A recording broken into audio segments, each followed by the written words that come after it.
Let us be the Parliament that chose to act. Let us be the Parliament that turned the tide. Let us be the Parliament that restored swift and fair justice to this country. I urge the House to support this bill, and so I beg to move the bill is now read a second time. The question is that the bill be now read a second time, and I call the Shadow Lord Chancellor Nick Timothy. Thank you, Madam Deputy Speaker. Today, the government attacks an ancient English right that runs through our Constitution, from Magna Carta to the Bill of Rights to trials taking place at this very moment in courts across the land. That right, that nobody should be seized or imprisoned or deprived of his standing in any way except by the lawful judgment of his equals, is an essential part of our national inheritance. It's part of what makes our legal system the envy of the world. It's admired by jurists and legislators from all around, and it's been copied by all those countries, success stories like America and Australia, that have followed our common law model. But this government, I will make some progress first, but this government, without a mandate, without a case, without any evidence to justify its actions, has decided our ancient rights are little more than an inconvenience. I will make some progress first. An inconvenience that this Justice Secretary thinks he can sweep away with only the briefest consideration. And why? The Justice Secretary says this is about efficiency and protecting the rule of law. But that is nonsense. According to the government's own impact assessment, reducing jury trials will cut the Crown Court workload by around 3.5%. But even that number, as I will explain, is wrong. According to the Institute for Government, this bill will reduce the Crown Court workload by only 1 or 2%. In other words, rape victims who are waiting for a year for their case to be heard at present would have their cases heard just 1 week earlier. Just in a moment.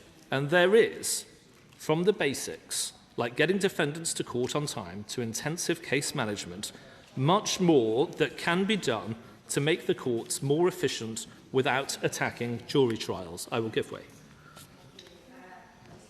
Honourable Member, if since writing his speech he has seen the updated information that has been available around the percentage that it will reduce in our courts.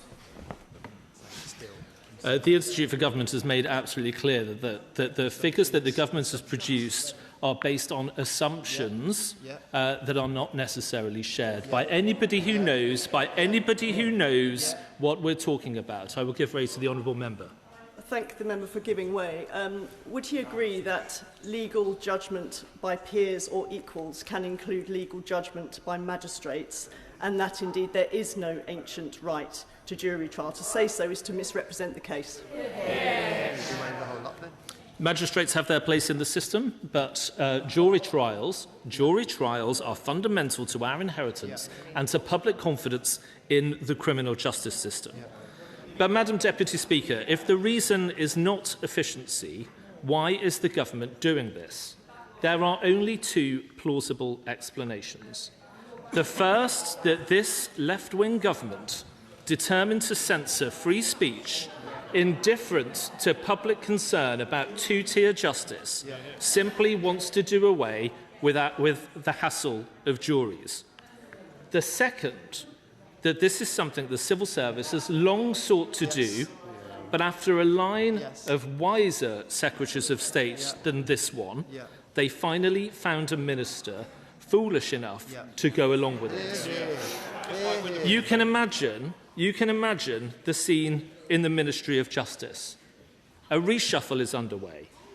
The Cabinet Secretary tips off Sir Humphrey, who promptly gathers his officials, asking them what the new Justice Secretary is all about. A private secretary plays the now notorious episode of Celebrity Mastermind. What blue cheese is paired with port, asks the quizmaster. Red Leicester, says the honourable gentleman. Sir Humphrey's eyebrow arches. Which Marie won the Nobel Prize for Physics? Antoinette, comes the answer. Sir Humphrey smiles a wry smile. Which English king followed Henry VIII? Henry VII, cries the right honourable gentleman.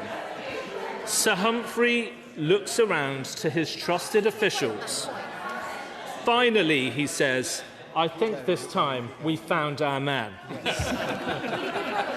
For this is not a new idea, Mr. Speaker. Officials have been itching to do this for years, but wiser secretaries of state have always said no.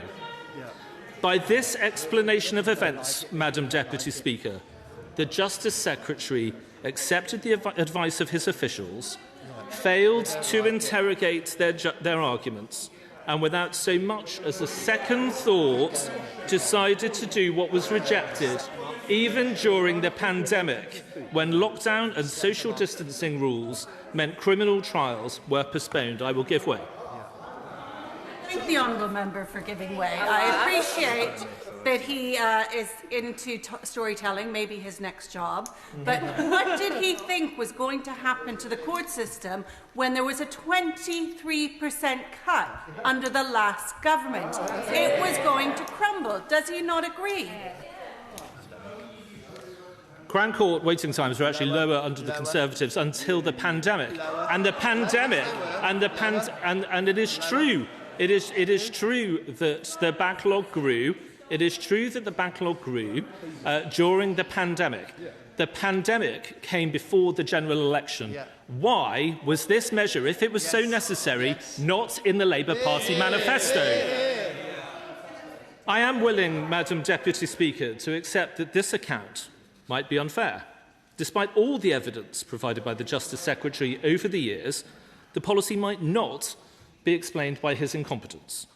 Just as plausible is ideological vandalism, and we should take ministers at their word. To be clear, I don't mean the occasions when the Justice Secretary insisted, quotes, criminal trials without juries are a bad idea. No, I mean the explanation given by the Minister for courts. She says this is ideological. Asked if the government would be doing this for reasons other than efficiency, she said yes. And if you join the dots, this does make sense, because Labour governments have tried to do this before. In 1999, 2003, and in 2007. And of course, the Right Honourable Gentleman says Margaret Thatcher did this. That is not only not true, and if he reads the Downing Street years, he will get a lesson in conviction politics and strong leadership, which this government does not understand. I will not give way. And of course, when the Justice Secretary's predecessor commissioned Sir Brian Leveson to conduct a review of the criminal courts, she knew what she was doing, because in an earlier review, Sir Brian had already said that jury trials should be restricted, with magistrates deciding the mode of trial and appeals made to a circuit judge. Perhaps the Justice Secretary sees this, like the early release scheme, as another hospital pass from his predecessor, who, like the hardened criminals she let out of prison early, got out of the MOJ before facing the consequences of her actions. If he does think that, he shouldn't feel he has to go ahead. Yet here he is today, proposing not only what Sir Brian Leveson recommended, but an even more radical change. He's telling the House he has no choice but to rush this very serious legislation through Parliament at breakneck speed. Yes, the bill was published less than 2 weeks ago, after no consultation at all, and today the Justice Secretary is already asking honourable members to approve its second reading. He is allowing only 5 days for members to scrutinise the bill line by line in committee. That is less than the government has allowed for the Railways Bill, the Public Authorities Bill and the Pension Schemes Bill. It's about the same time the House once spent scrutinising the Salmon Act, which introduced the offence of handling salmon in suspicious circumstances. It is less than the 44 debates, statements and urgent questions this House has heard on Israel, Palestine and Lebanon since the election. Surprise, surprise. We are not talking about legislating to recognise the sentience of crustacea or to regulate travelling circuses. We are talking about a fundamental change to our constitution, the operation of our courts and the rights of our people. In the words of His Honour, Geoffrey Rivlin, KC, this bill is one of the most radical and revolutionary events in English legal history. Yet it hasn't appeared in any manifesto, it hasn't been put out for consultation, it hasn't even been recommended by Leveson. It has been published with virtually no notice to anyone. What arrogance, Madam Deputy Speaker, what a disgrace. And if this bill had been the subject of consultation, if this Justice Secretary had spent any time listening to judges, lawyers and the public, he would know that it would fail in its own terms. He says it will deliver justice for more victims. But in Canada and Australia, jurisdictions he cites as an inspiration, judge-only trials have seen more acquittals than in jury trials. Indeed, the impact assessment predicts fewer people will go to prison as a result of these changes. This should be no surprise. Asking judges sitting alone to take responsibility for depriving somebody of their liberty is far more onerous than asking 12 fellow citizens who can discuss the evidence, argue the case and share the burden between them. And there is a corresponding danger to justice posed by the proposals to increase magistrate sentencing powers to 2 years and limit the right to appeal magistrates' rulings. No fewer, as the Honourable Gentleman said earlier, than 40% of appeals against verdicts and 47% of appeals against sentences issued by magistrates are successful. Incredibly, the Justice Secretary seemed to suggest just now that these figures are not a cause for concern, but a cause for celebration. I will give way. Point of the magistrates' appeals, is the Minister aware, the Shadow Minister aware of my, as I am through my experience, that appeals are essentially a retrial of the Magistrates' Court trial, and many of those appeals are successful simply because the victim cannot face giving evidence for a second time and being re-traumatised, and that defendants will use that, particularly in domestic abuse circumstances, to re-traumatise the victim all over again. I don't accept that characterisation of magistrates' courts, and if that were the true cause for concern for the Honourable Lady, perhaps this bill would try to address what she says, yet it does not. Madam Deputy Speaker, what the government claims about what this bill will achieve is hopelessly confused. The Justice Secretary leans heavily on Sir Brian Leveson, who says limiting jury trials will save 20% of court time. But there was no modelling to justify this number, and Sir Brian has admitted it is little more than a guess. When challenged by my honourable and learned friend, the member for Solihull West and Shirley, the Justice Secretary said, "We will publish our modelling alongside the bill." And yet no modelling worthy of the name has been published. The impact assessment takes Sir Brian's guess and uses it as the median estimate. This is fiction masquerading as science. The Criminal Bar Association calls the impact assessment meaningless verbiage, total gibberish, and something that would make the scriptwriter of the thick of it wince with embarrassment. They concluded, if anyone can make any sense of this, please get in touch. If the Justice Secretary wants to accept that invitation right now, I will be willing to give way to him.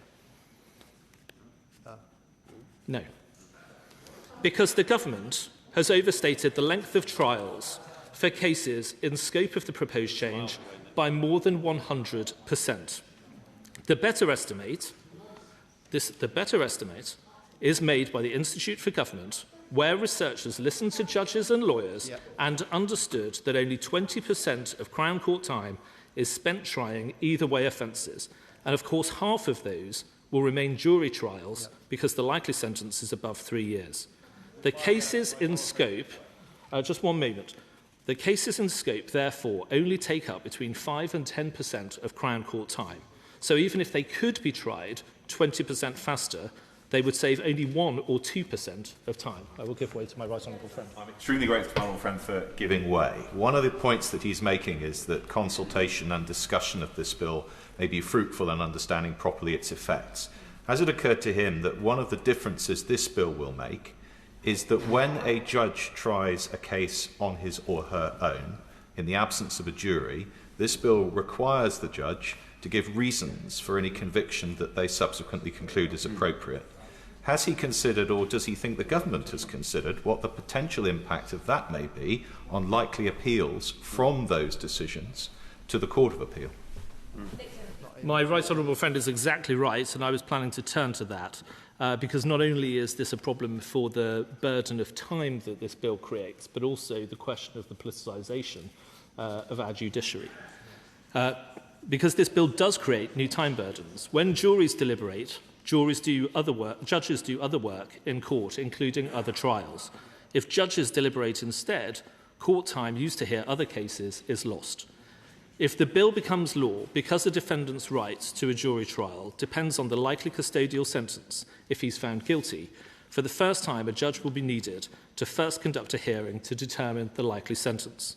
The bill says the parties involved should make representations, and in cases with several defendants, the judge would need to hear from all their representatives and the prosecutor, taking up hours of time. And there's more. Defendants often plead guilty after the plea and trial preparation hearing, but before trial.